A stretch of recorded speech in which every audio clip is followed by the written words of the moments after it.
नमस्ते म भरत हेर्नुहोस् त चिकनको रेसिपी ग्रेभी फ्राई ग्रेभी कसरी पकाउने एकदमै सजिलो तरिका तपाईँहरूलाई सिकाउनेछु आउनुहोस् भिडियोतर्फ सबैभन्दा पहिले मैले ताईमा मजाले कुखुराको मासु चिकनको मासु टक्क तारेको छु तेलमा एकदमै रातो भइसक्यो मैले ठिक्क ठिक्क पिस काटेर ल्याएको छु कुखुरा काट्ने पसलबाट त्यसपछि एकदमै अमेजिङ टाइपको एकदमै राम्रो खालको पिस थियो एकदम फलको त्यसपछि मैले भाँडामा प्लेटमा राखेँ कुखुराको मासु तपाईँहरूले देख्नुभयो एकदमै खाउँ जस्तो एकदमै रोस्ट तरिकाले रोस्ट टाइपको यसरी मैले यसलाई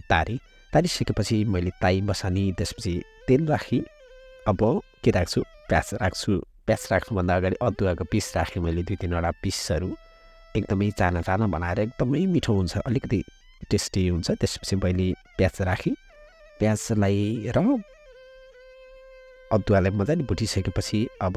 टमाटर राख्ने जहिले पनि यसरी राख्दाखेरि एकदमै मिठो पनि हुन्छ अलिकति अब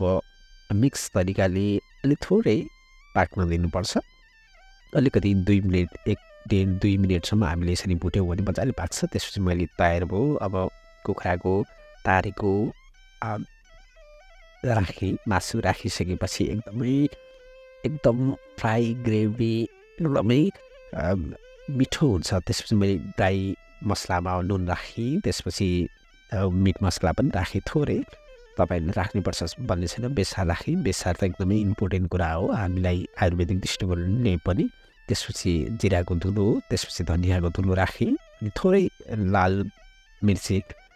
खुर्सानीको थोरै धुलो राखेँ तपाईँले आवश्यकता अनुसार मसला राख्नु होला कम मसला राख्दा पनि हुन्छ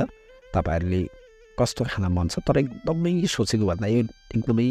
न्यू टिप्स हो मैले एकदमै नयाँ तरिकाले तपाईँहरूले सिकाउँदैछु थोरै पानी राखिसकेपछि हामीले ड्राई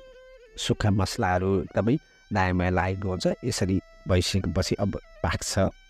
र हामीले धेरै बेरसम्म पकाउनु पर्ने आवश्यकता हुँदैन किनकि हामीले तारेको मासु प्लस सुक्खा मसलाहरू छ त्यति पर्दैन हामीले प्याज अनि टमाटर पहिले नै भुटिसकेका थियौँ अब तपाईँसँग छ भने अब धनियाँ मैले तयारी गरेको छु अनि प्याजको पातहरू लसुनको पातहरू एकदमै टेस्टी हुन्छ हामीले लसुनको पोटीलाई पिसेर भन्दा पनि पातमा एकदमै टेस्टी हुन्छ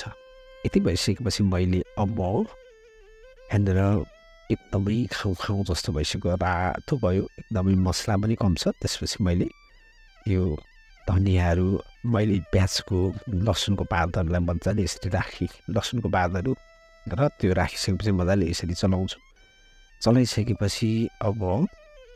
एकदमै खाउँ जस्तो भयो पक्कै पनि तपाईँलाई भिडियो